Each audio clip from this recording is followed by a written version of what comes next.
salaamaaleykum mbokk yi xarit fidèle internet de la RTT salaamaaleykum téléspectateur gannaaw ba ngi sant yàlla julli ci yonent bi gën a bind sallallahu alayhi wa sallam di sant suñu ñaari waajur ñu ngi leen di gërëm di leen sant ci suivre bi ngeen suivre chaîne bi nga xam ne mooy RTT la télé des artisans le regroupement des tailleurs de la ville de Thiès ou bien de la région même de Thiès. On est vraiment content di tey am benn invité de marque nag boo xam ne ba passé on avait invité l'honorable Mingue Ndiaye muy jigéen ji mën góor tey nag honneur aux dames du souk tey aussi ñu indi leen Mame Diarra Bousso Diop qui n'est plus à présenter nekk Thiali nekk doomu Thiali nekk dafa liggéey bu rafet quoi. Elle est diplômée en sécurité des réseaux informatiques et télécom en même temps entrepreneur la ci tourisme intégré.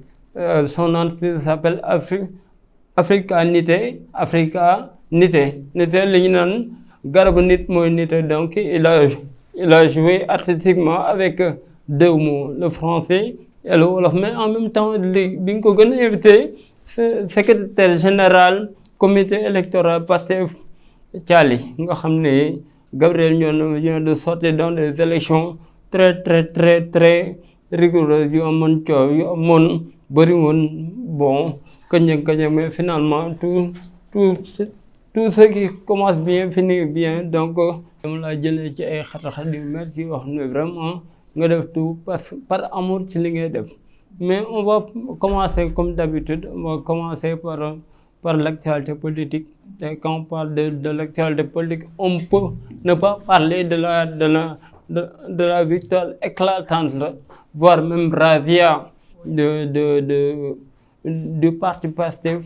Donc ñuy tijjee foofu rek lan en tant que représentant ou bien représentante d'un parti politique qui est Pastef nga nekk ci secrétaire général comité électoral bi nga xam ne Gabriel Ndione c'est le deuxième centre de la zone nord ngeen def ca 13/13 nan nga ko dundee nan nga ko gisee comment nan ngay mën a expliquer victoire bi yow ki nga xam ne féetee ou bien vous étiez sur le terrain matin midi soir, est-ce que bett na la wala bettu la? En fait merci ci question bi dama ciy kontaan pour répondre ci loolu bettul kenn parce que tey jii bu ñu bëggee changement ñu fal président on l'a élu à 54%. tey jii ñu bëgg a dem élection législative parce que nag nit soo ko falee war nga ko mën a jox jumtukaay yoo xamante ne moom la war a mën a réaliser ay projet et loolu pour mu am il va falloir que ñun ñu am une majorité maanaam Pastef le gouvernement am une majorité à l'Assemblée nationale mën a dérouler en toute tranquillité projet yi mu dikk askan wi te loolu yaakaar on doit passer à une étape supérieure. Passer à une étape supérieure mooy sénégalais yi yeewu nañ tey kenn mënu leen a ndax da ngay dem ngay def porte à porte di def visite de proximité xam nga lan lay tontu sénégalais yi da ngeen a baax rek di ko def waaye xam nañ ne gagné nañ ba pare. C'est parce que ils ont compris le projet loolu c'était très clair, on savait qu'on avait gagné d'avance, mais nag am na loo xamante ne nit su la ko mayee yow tamit waroo jël lépp. On jugeait que c'était nécessaire ñu dem sur le terrain won nit yi ñii da ngeen war a dem voter bii mooy bulletin bu baax bi parce que bëri na bulletin yoo xamante ni dafa nuroo woon ak suñu spécimen loolu lépp dañ ko doon def pour duper électorat bi les militants de Pastef, mais heureusement ils ont compris tamit le travail qu'on a fait sur le terrain a payé te loolu en fait damay féliciter patriotes yi man patriote du ma ne ku nekk Pastef déedéet. dafa di sénégalais bi comprendre dafa di sénégalais bi bëgg réewam jëm kanam man kooku laa mën a woowee patriote te ñooñu ñoo voté ñoom ñoo tax tey ji ñu am gagné bureau de vote yi nga xamante ne muy école Gabriel Ndione 13 bureaux sur 13 bureaux noonu lañ ko gagné woon élection présidentielle te noonu lañ ko gagné waat ci élection législative. Ok, donc ci sensibilisation bi nga xam ne ngeen doon def wàcc sur le terrain pour def ce qu'on appelle visite de proximité quoi, parce qu'on dit que la politique c'est la base. La cellule mooy base bi loo gis ci àdduna cellule la. dëgg la donc société bi gën a ndaw ci àdduna sax c'est la famille quoi mu jëm ci kaw. donc j'ai entendu Ousmane Sonko votre président dire que voilà ñu ne ko jarul woon ngay campagne mu ne dama leen namoon. loolu noonu ça relève c'est un entendement quoi c'est fort d'une manière dans la mesure où on l'avait empêché même d'être candidat. dëgg la empêché même d'être candidat donc la question qui va suivre mooy est-ce que c'est pas le régime précédent. ñoo yóbbu fii Ousmane Sonko tollu tey muy bien vrai que c'est pas le fruit du hasard il a travaillé il a bossé. mais le fait que bu ko xañ ay àqam ak ay yelleefam. ba ni nga xam ne son excellence Bassirou Diomaye Diakhar Faye me pointe ko du doigt. on n'a jamais vu ci histoire politique Sénégal quelqu'un boo xam ne la di en général di joxoñ numéro 2. Il l'a fait il a élu la première autorité de ce pays qui est le président de la République.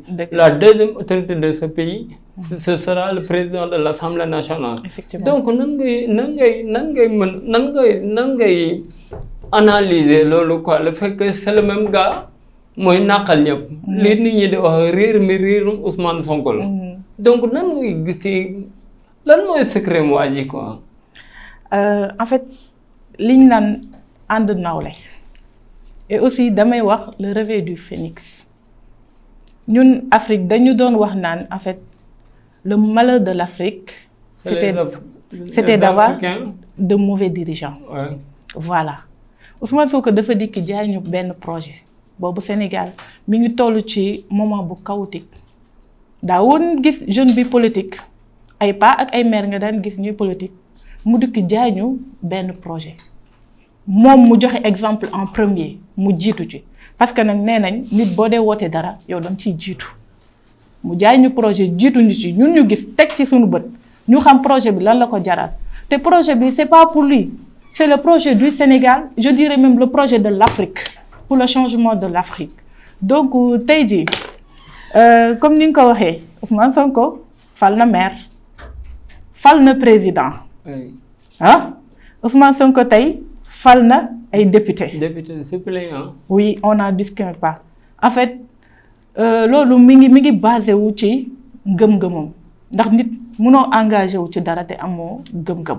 c'est la base. c'est la base de toute chose nit booy dem dara te amoo ci gëm-gëm doo ci dem. ñun gis nañ obstacle yi nga xamante ne moo nekkoon ci kanamam il a tout bravé avec dignité et avec honneur. daf ñoo jàngal lan mooy politique woon ñu lan mooy politique ba nga xamante ne buñ ci suba c'est un don de soi nag mooy maanaam nga def loo xamante ne mooy jëmal kanam réew mi te xaaroo ci leneen pour yow ta propre poche moom loolu la ñu jàngal kon tey jii su falee assemblée su falee président fal assemblée en fait ñun sénégalais yi loolu lañ ko deseel et l'accompagner dans son projet. loolu c'est quelque chose d'inédit parce que musul am ci àddina bi je dis bien il pouvait dire que ne man bokkuma ci élection yi sama yoon nekk ci duma dem parce que xam nañ lim ko jaral il nous a monté du poste moo ko intéressé kooku c'est le développement du Sénégal qui l'intéresse le bien de toute une nation kon tey jii lépp lu mu am ci ndam y a les mains de Dieu loolu dañ ko koy nangul yàlla moo ko may d'abord mais tamit liggéeyam ak détermination engagement wam moo tax mbooloo mi tey jii moom lu mu wax gars yi ñu ne ko waaw ci dëgg voilà. je vois que Dialmé comment dire que man tey su ma xoolee la jeunesse qui est derrière le président Ousmane Sonko. j'ai du mal à cerner ça mën naa l'espoir est faux yaakaar boobu noonu. yaakaar bi nan lañ koy combler parce que yaakaar bi dafa doy waar parce que cette jeunesse là. oui. et il disait que je m'adresse singulièrement à la jeunesse. oui. Cette jeunesse là il y a ce que nous lit c'est l'idéal d'une société juste où où les ressources seront partagées équitablement. Équitabilité boobu doon comment est-ce que ngay jaay gumba seetu. Ce qu'il a réussi c'est comme si là il a dafa jaay seetu ay gumba. Je dirais que pourquoi seetu ay gumba. Parce que c'est paradoxal que le peuple sénégalais avait vomi les politiciens. Parce que de leur acte, de par leur comportement, de par le, par exemple tey et cetera mooy ne li nga xam ne mooy Pastef. Pastef parti africain du Sénégal il y a l'africanité qui saute.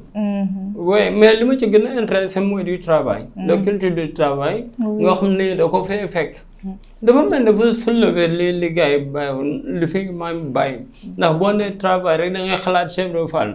dëgg la bi mu taabal maam Sëñ Ndiaye. bëgg naan li nga xam ne lu liggéey di maye. rus naa koo ñaan. jàmbaar ca waaru. jàmbaar ca waaru. donc particularité Pastef fii yéen vous êtes trop nationaliste pour tooñ ou bien vous êtes un peu panafricain parce que j'entends des gars yi di indi nationalisme ak patriotisme dafa mel ni ñaari laaf la yu mënta tàggoo. waaw dëgg la en fait ce sont deux pères qui vont ensemble. oui Abdoulaye Wade dafa waxoon ni dis-moi quelle jeunesse tu es et je te dirai quel peuple tu seras. oui effectivement. voilà tey jii yow sa ndawi réew ñooñu noonu boo leen tàggatee ba ñu mat nga woo leen ci liggéey comme Abdoulaye Wade li mu ko doon wax rek il faut travailler toujours travailler et encore travailler moom dañoo xàllal yoon won ñu yoon niital ñu yoon et encore accompagne ñu ci yoon instant bii nii phase boobu moom la ñu toll. En fait la question que tu as posée il s'agit pas de républicain ou autre engagement patriotique la loolu noonu en fait la politique d'hier su fekkente ne da nga koy dund doo ko mën a comprendre parce que il a changé complètement la politique la vision de la politique il nous a donné la vraie définition de la politique c'est quoi une bonne façon de gouverner un pays bu njëkk nit da daan politique da daan xalaat pour sa propre poche. On demande une personne, qu'est-ce que tu fais? Moi, je suis politicien. Mais c'est pas un métier. C'est pas un métier. La politique, c'est pas un métier. Nous, on a compris. Lolo tax ñun ñu engagé wu ak moom. Dañuy gis kuy bàyyi liggéeyam mu wàcc dugg ci biir terrain bi di def ay porte à porte. Moom dañ ko wane. C'est pas pour rien. On l'a radié. Ousmane Sonko, on l'a radié. Des impôts et domaines. Fu mu nekkoon doon liggéey. Il était inspecteur. On l'a radié. Lu mu doon dénoncer. moo tax ñu rajee ko teewul mu bàyyi mu jàpp boo gisee fu mu commencé il est parti de rien du tout ba agsi fi mu àgg tey jii je peux dire que il est la personne la plus influente du monde parce que c'est la première fois comme ni ma ko waxee ci début émission bi nga gis nit koo xamante ne xañ nañ ko ay àq ak ay yelleefam mu ñëw tey jël flambeau bi jox ko keneen il est parti au pouvoir avant lui gisoon nañ fi coalition il y avait Ousmane Tanor Dieng le feu Ousmane Tanor Dieng oui il y avait Niass aussi ñoom lan moo leen féewale c'est parce que maa war a jiitu kii moo war a jiitu effectivement mais loolu du ko dindi carrément donc tey jii ñun on répond à son image comme niñ ko waxee woon rek Mamadou Dia dafa seeti woon sëñ Adi Touré mu koy laaj naan ko nan la ñuy gouverner un pays mu ne gis nga drapeau boo ko yégalee ba ci kaw ngelaw li di ko valser di ko tourner peuple bi noonu la mel. Chaque dirigeant et chaque peuple a ses dirigeants. Voilà exactement voilà waaw Fass Touré. Donc du coup en fait loolu dañu cee jiitu. C'est pour cela que c'est le reflet bi ngay laaj c'est ça qui reflète à ses militants aux patriotes.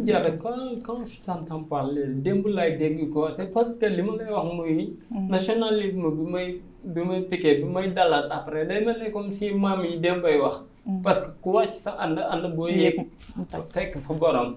Auparavant on avait un problème avec les blancs c'est-à-dire que c'est comme si on a démythifié le mythe blanc on a démystifier. Oui. Parce qu'après la Deuxième Guerre mondiale, on a dit qu'on a démystifié le mythe blanc. Maintenant, on doit être indépendant. Mais peut-être l'indépendance n'est pas acquise. Mais de nos jours, Oui. pourquoi je me le rechange, est-ce que le gars il n'est pas l'homme le plus influent au monde? Parce que imaginez quelqu'un qui est élu le président, première autorité de son pays, qui vient d'élire la deuxième autorité de son pays et qui devient le chef du gouvernement en tant que premier ministre. Mais attends, qui devient le chef du parti qui va élire le président du gouvernement parlementaire qui sera plus puissant. L'autre n'est que le miracle, parce qu'on a vu que le gars de 2017 à 2024, 2017, plus forte proteste. 2019, parrainage plus élection de 15%, on parle de ballottage, etc. Il y a 2020, il y a Corona qui vient secouer. Corona, le Sénégal, il y a le grand quoi, parce que, non, sérieusement, parce que le Fafin, le bari.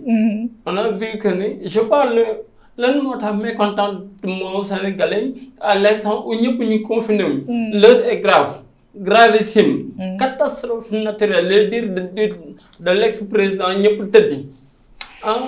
Al-Muntaha Mbacké, El-Bachir, il y a que 200 millions de tables, gars, il y a des pots de fleurs. Non, 1000 milliards, c'est grave. C'est gravissime. Tu vois, peuple bobu de Mouni. Je parle du peuple, je ne parle pas de moi. Je parle de l'article 3 de la Constitution qui dit que la souveraineté appartient au peuple. C'est le peuple-là qui a décidé d'avoir un leader du nom de Ousmane Sonko et l'État. Nous avons le nom de Boko, Djinko, et ça, truc machin. Par exemple, je suis dans une analyse, quoi, je ne prends pas position. On a vu que c'est comme si nous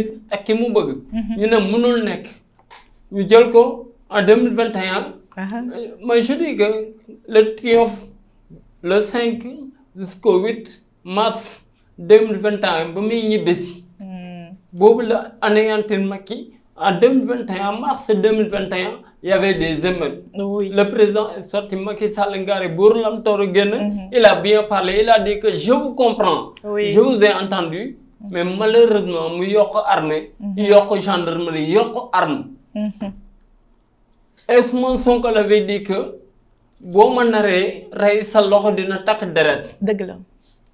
Et Macky a tombé dans son piège. Dans son piège, effectivement. C'est comme si je te parle de stratégie. Oui. Ouais.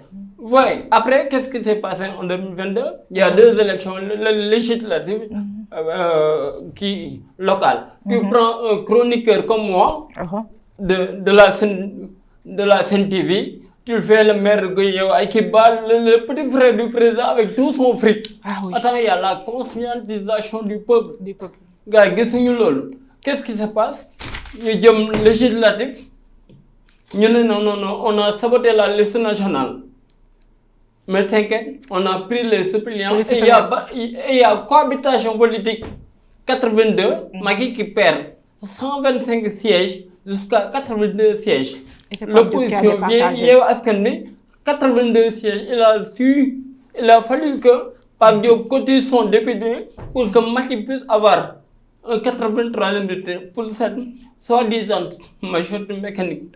Je viens. Qu'est-ce qui s'est passé? Ce jour même, on a vu qu'il y a Mimi Touré qui s'est boudé. Pourquoi? Parce qu'on l'a promis. Le poste du président de l'Assemblée nationale, parce que c'était la directrice de campagne. Effectivement. Oui.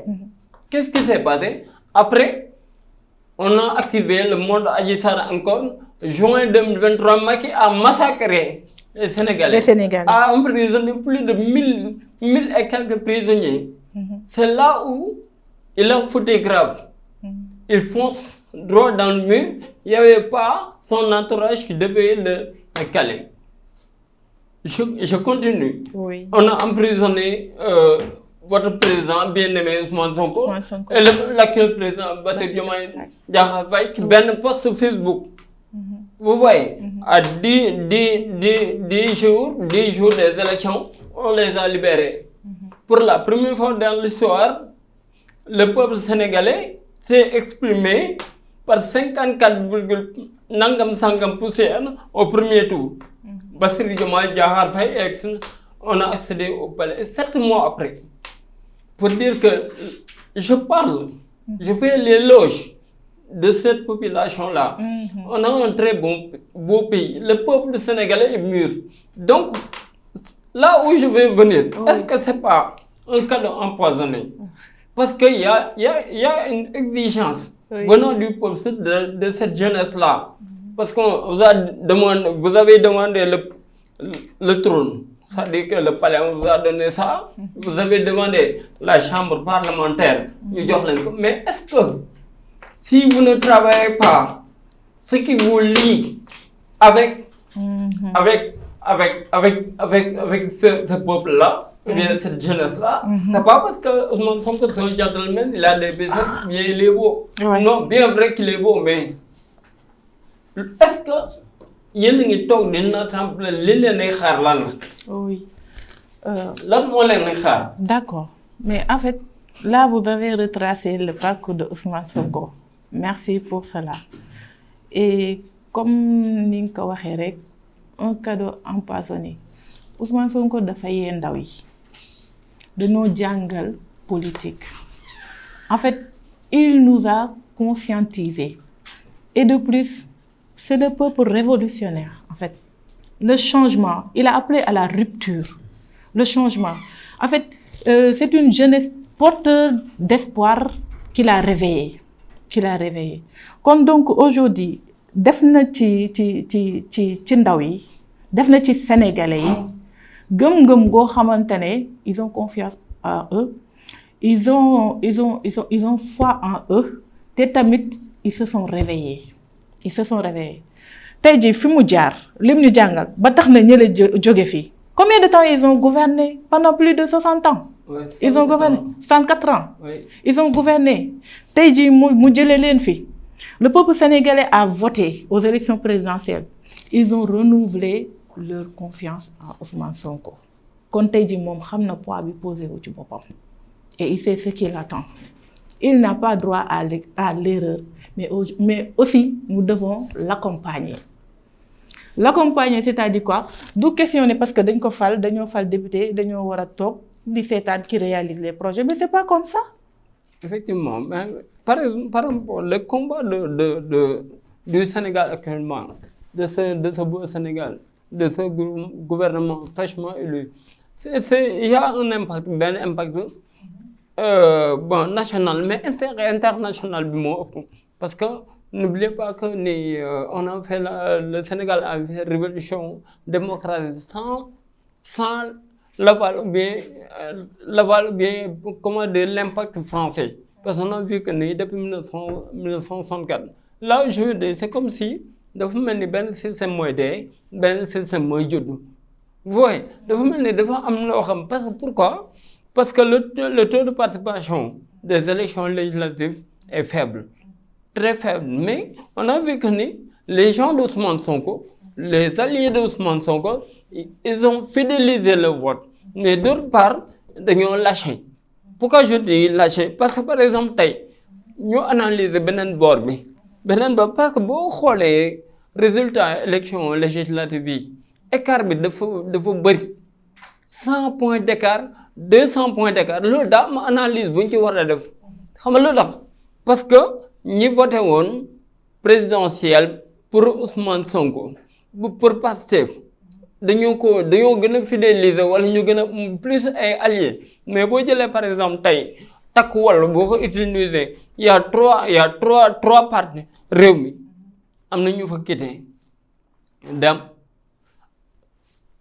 APR am na ñoo xam ne même en période d'élection dañuy génn ñu ne Pastef la ñuy soutenir dafa am takk wàllu APR ñoo xam ne ñoo dem jàmm ak njëriñ est-ce que comprendre nga lu ma la am PDS ñoo xam ne dañoo quitté tas foofu amatul doole mais bi ma gën a impressionné xam nga la mooy je peux pas le digérer j'assume mes propos moi je ne peux pas concevoir PUR 2000 plus de 200 000 voix présidentielles mais non mais sénégalais ni ma atte quoi mais nga nekk ci ginnaaw koo xam ne 69 000 voix mais je vois pas pourquoi PUR se range derrière Barthélémy Dias donc yow loolu noonu nan nga ko mën a analyser c'est comme si ñoom et puis Ousmane Sonko il a fait quelque chose bu nit ñi bàyyul xel dafa génne je parle sous la bannière de Pastef day mel ni c'est un parti qui a battu des coalitions un homme a battu 2 ex-présidents Macky Sall Abdoulaye Wade dans une coalition un homme a battu 2 ex-premiers ministres Sénégal kese da Abdoul Mbaye et Jàmm Njariñ qui est le chef de l'opposition. Sonko dana wax damay bàyyi bañ mat fukk ma wala bañ mat ab say ma boole leen duma dañ daa wax mooy seen bàyyi gars yi di werante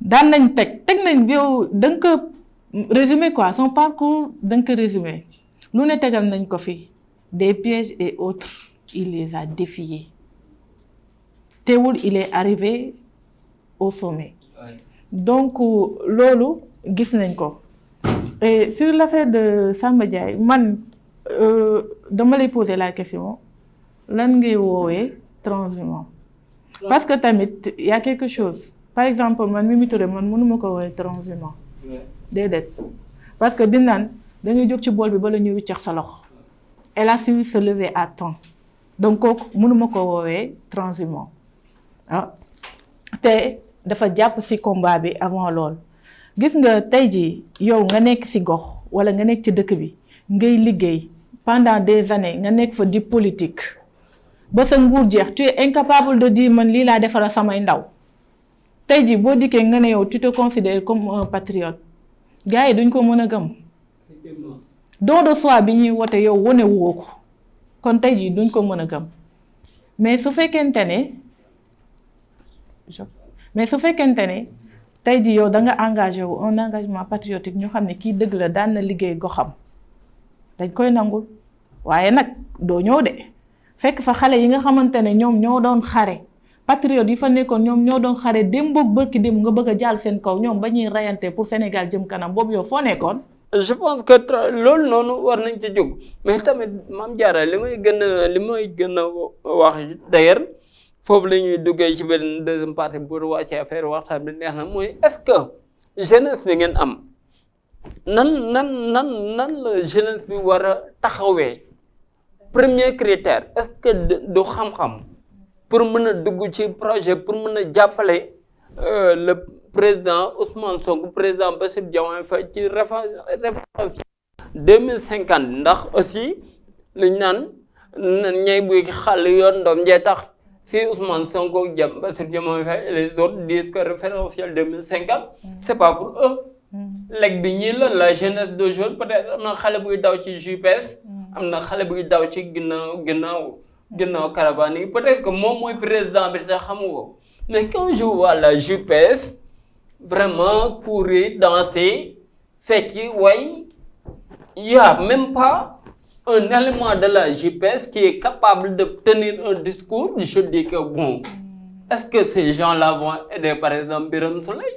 Moi je suis dans le constat, je vois des jeunes yoo xam ne fecc ak way yuusa jalgati mais loolu du projet bi. est-ce que du ñu def école de parti bi ngeen am muy Maodo bi ngeen tuddee Maodo ngeen dem xale yi ngeen jàngal leen xam ne demain non sérieux je suis sérieux Cheikh Ibra Fall day wax ndaw day sàkko xam-xam ak jub mais jeunesse bi est-ce que ñoom ñooy ndaw ëllëg ndax JPS aussi man loolu dama ko denc na waaye JPS fecc ak way yi ngeen nekkee ci dëkk bi keroog sol ngeen lu rafet nag gis naa gars yi dugal ay mbàjj noonu mu mel ni vraiment lu rafet mais xam-xam non saboté ma je dis je suis dama nekkoon seen biir di leen seetaan gis na ñu ngi fecc ak ñu ngi way mais au moment où on doit tenir le discours je n'ai jamais vu un jeune de la JPS bu taxaw wax nekkuñ ci liste yi à l'instant où la JPS de Dakar ces jeunes de Dakar occupent les listes dugg ci ministère yi dugg ci plateau yi mais la JPS Thiès non loolu lañ gis fenn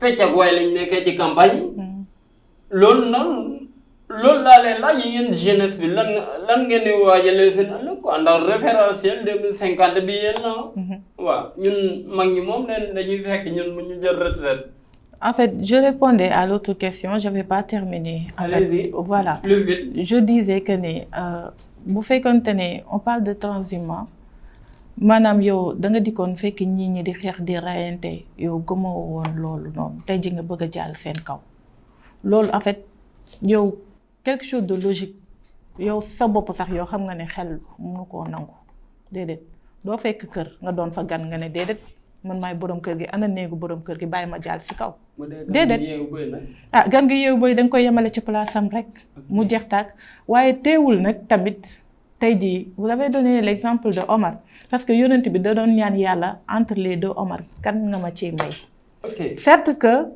dépassé nañ nu mu tuddati étape yu bëri mais aussi on a besoin d'un rassemblement c'est-à-dire le Sénégal uni l'Afrique unie parce que vision Ousmane Sonko dépasse c'est pas Ousmane Sonko au Sénégal c'est pas Ousmane Sonko en Afrique c'est Ousmane Sonko partout dans le monde il est reconnu il est connu parce qu'il est un modèle il est un modèle notre président aussi est un modèle parce que on a vu que ne dem na rencontre Nations Unies soulever na point yu bëri yi nga xamante ne benn njiitu réew africain sañu koo soulever kon kooku am na gëm-gëm am na loo xamante ne mu ngi koy bañ am na foo xamante ne nam na ko yóbbu réewam te pourtant benn média du ci wax kon donc tey jii suñ ne dañoo bëgg am ay alliés on les accepte dans nous bien sûr ils sont des Sénégalais mais nag y a de ces choses il y a des limites étape par étape loo gis étape par étape la ndax nit bu nangoo tuub da nga koy nangul tuubam nga di ko seetaan ba xam fan la jóg waaw loolu kese la voilà tout à l'heure début de l'émission dama la wax ne Ablaye Wade disait dis-moi quelle jeunesse tu as je te dirai quel peuple tu seras moo tax ma tiit c'est important man je pense que c'était un moment seulement de comment je peux l'appeler de folie mais néanmoins ils sont ambiance mais néanmoins ils sont conscients c'est qu'on a investi dans les JP de Dakar des députés mais ñëpp mënuñu nekk député effectivement ñëpp mënuñu nekk député yaa jaxam 1960 jusqu'à présent ñaaña Diédhiou qu'on a investi qu'on a politique mais suppléante 8e place oui pour la première fois c'est les gens de Diakhao qui ont dit de 1960 à nos jours quoi c'est une première oui man moo tax ma ne suñu jógee fii tey dafa am étape yu ñu waroon a passé suñu jógee fii yee nañ ñu bëri Sonko dafa yee ñu bëri et la situation au Sénégal d'aujourd'hui c'est-à-dire que le gouvernement le président Diomaye il a trouvé le pays dans une situation chaotique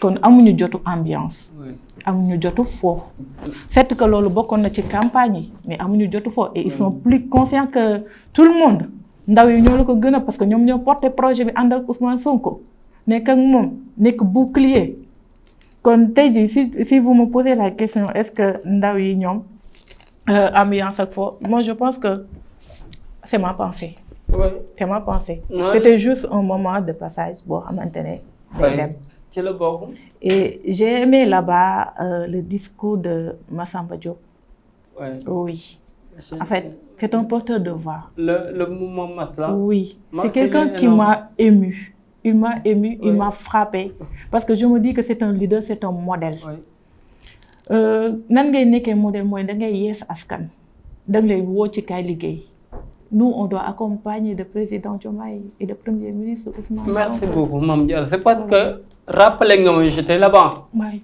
ci ambiance bi lay wax Massamba Diop il est venu casser l'ambiance oui non sérieusement indi waat contexte bi ne leen rien n'est plus fatal de en guerre avec les perdants mais un match n'est jamais gagné en avance. Vous savez pourquoi? Et j'ai vu votre interpellation en disant que l'ambiance est bon, l'ambiance on doit l'arrêter, mais il y a un match qui nous attend. Mais il y a le président, il y a le maire qui est là, il y a le ministre qui est là, on a un match à gagner, il y a Adam Sen qui vient faire son show. D'accord, c'est la culture. D'accord, c'est la culture, je condamne ça. Pas ça, mais de manière tout texte est nuisible. Parce que c'est comme si on sentait que les gens dormaient sur leur lit. Que c'était pas le moment. Or que rien n'est gagnant. Non. Parce que par exemple, on a une majorité vous avez une majorité écrasante, machallah, radia. Oui. Mais c'était pas un combat. Pourquoi c'était pas un combat? C'était entre des Sénégalais qui ont un suffrage. Maintenant, il y a cette majorité-là. Maintenant, le défi, c'est de redresser le pays. Le redressement de ce pays coûte que coûte. Parce que c'est le Sénégal qui est dans le besoin. Oui. C'est pas parce que maintenant, c'est là où il n'y a pas le nom de transhumant. Pourquoi? Par exemple, un Amadouba que j'estime trop, opposant Amadouba. Après, en tant que, il dit qu'il prône comment dire, une opposition démocratique. Il am ben point, bu nga xam mën nako jappalé Diomaye Diakhar Faye El Bachir son excellence. Mo éviter que palais ñu tok en tant que gentleman mën nako raay bi fi la jëm, fi la dëngé en tant qu'opposant. Lolu moy politique bi ñu bëgg l'image du Sénégal. Vous voyez? Donc fu neex na mais pourquoi africanité quoi? Entrepreneurs, ils changent de casquette parce que l'émission tire à sa fin. J'ai vu que Mame Diarra Bousso, ku la gis day jàpp ne tubaab nga mais vraiment lii nii punchline la rappeur yi nag dañ koy sàcc seen jikko la africanité. dana nitee ko gën. Dëgg la. Pourquoi les deux mots africanité? Et ça rime avec notre télé. Hein? Oui. Quand on parle de tourisme, on parle de l'artisanat et vous êtes artisan parce que lii vraiment ko xalaat pourquoi le tourisme intégré yow moom Doudou Niagne war na laa gis Diop ku ci Diop. En fait, c'était pour marquer l'empreinte africaine. Oui.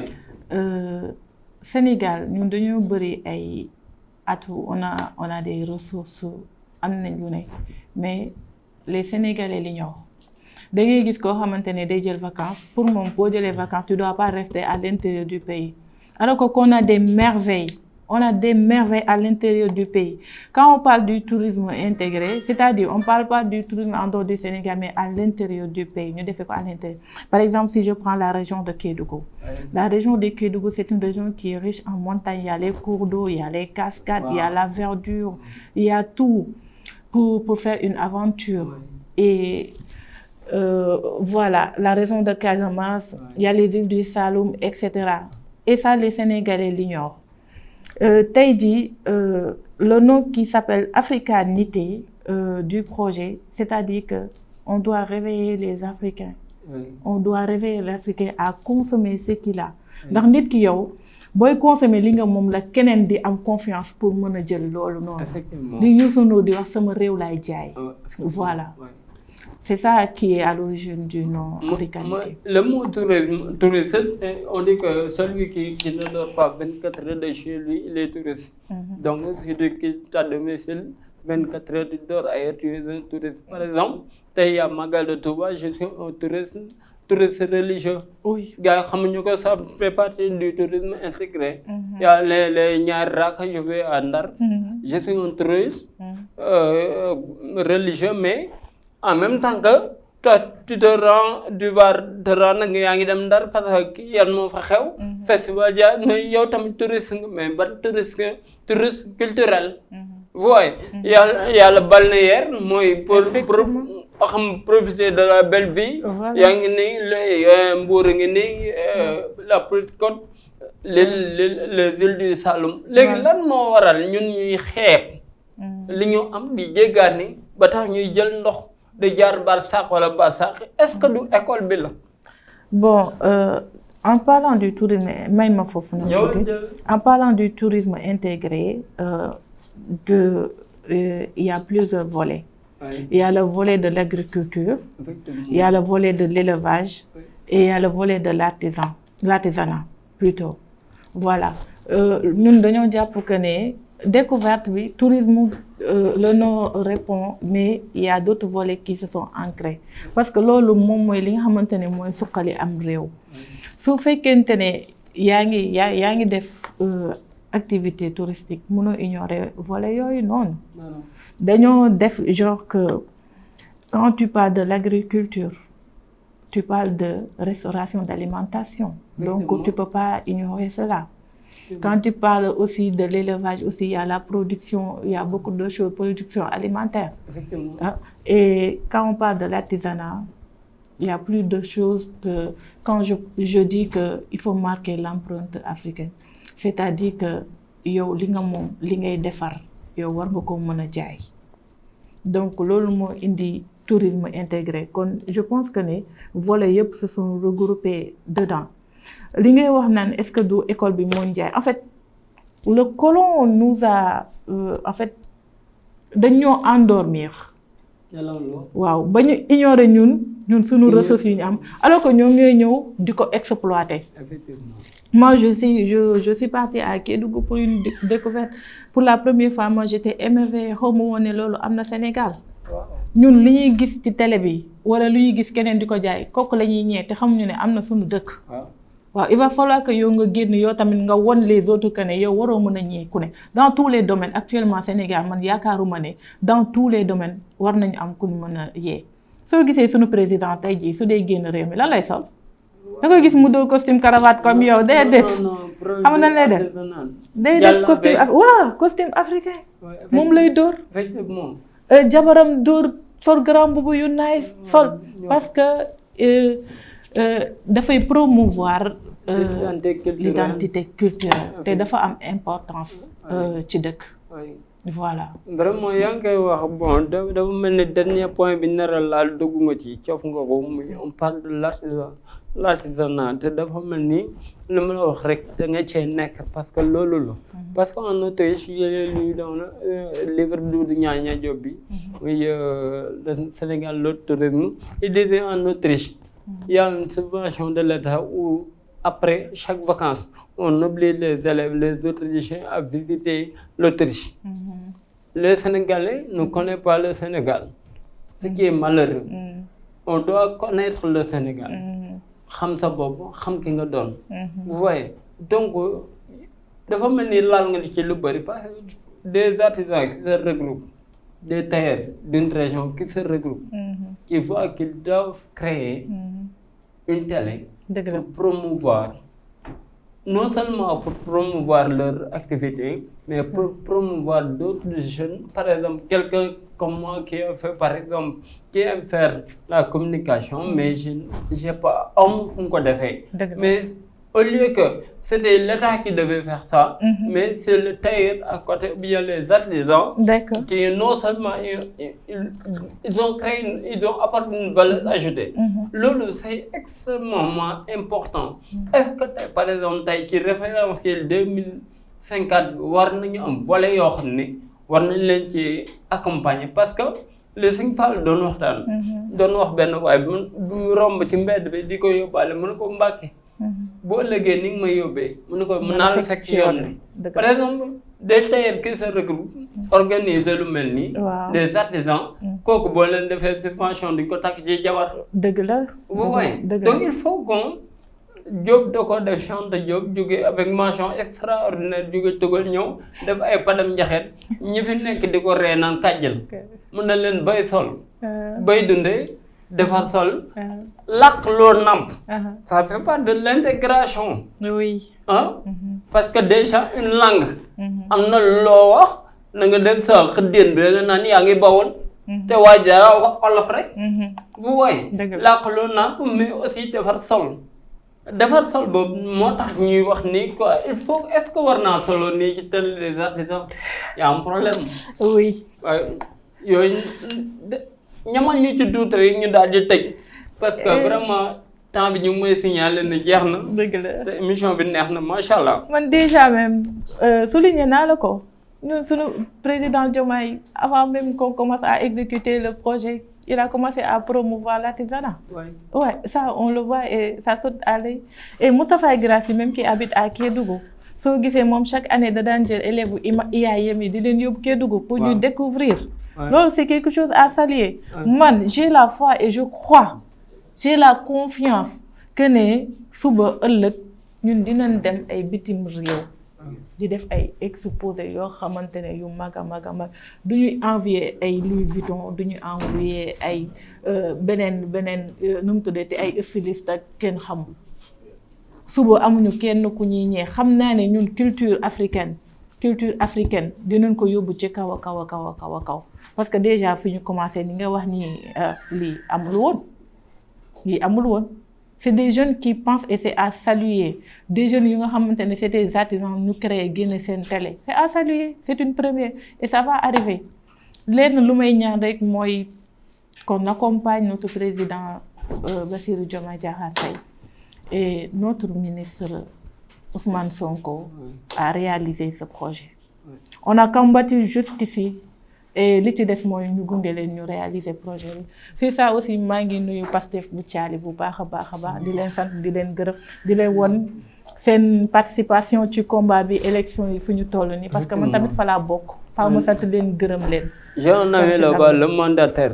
Chérif Diop. Chérif Sadji. mooy boobu terrible boobu noonu mooy en tout cas c'était trop bien émission bi neexoon na macha allah léegi dañ lay bàyyi nga dugal sa mot de la fin. mais di nuyuwaat sama bàyyi sama papa Mahmoud Diop. ba ñu ñëw waxtaan nañ ci lu rëy te wax nañu démb te démb. mooy lépp di nuyuwaat monsieur le maire. de la zone Diakhaté di nuyu Massamba Diop bi nga tudd. di nuyu Abdoulaye Sène de réew mi. di nuyu vraiment Thiali dafa nekk kër la mu gis benn affaire boo am solo. boo am solo mooy j'ai vu ñi gérer opposition bi ak ñi gérer pouvoir bi taxaw di waxtaan. ma gis jëriñ Ousseynou Mbaye Mayoro Wade toog ak grand Lamine Aïcha Fall ñëpp taxaw di waxtaan. Doumbouya fële fee. dëgg la ñëpp nuyoonte. non keroog je parle de Gabriel Nione. oui dem jóge fee je dem. ñëw dem ba dem. ñëpp dem nuyu ko. après élection yi jeex ku ne dem ñibbi. dëgg la ëllëg ñu toog. d'accord nan ngay pour waxaale le mot de la fin nan nga gisee symbiose bu harmonie bu nice boobu quoi. franchement en fait je dis que Pastef répond à tout. oui. Dans Pastef il y a fraternité. Il y a fraternité voilà. Ouais et ça résume à tout. Effectivement. Voilà. Non vraiment moo ngi tëjee ci moom fraternité bi tax le président Ousmane Sonko yëkkati lu toll ni président jox ko doomu ndeyam. muy Bassirou Diomaye Diakhar Faye. te xarit moom buñ ko waxee rek fraternité buñ ko waxee rek mooy wax nañ suñu culture. wax nañ suñu lépp.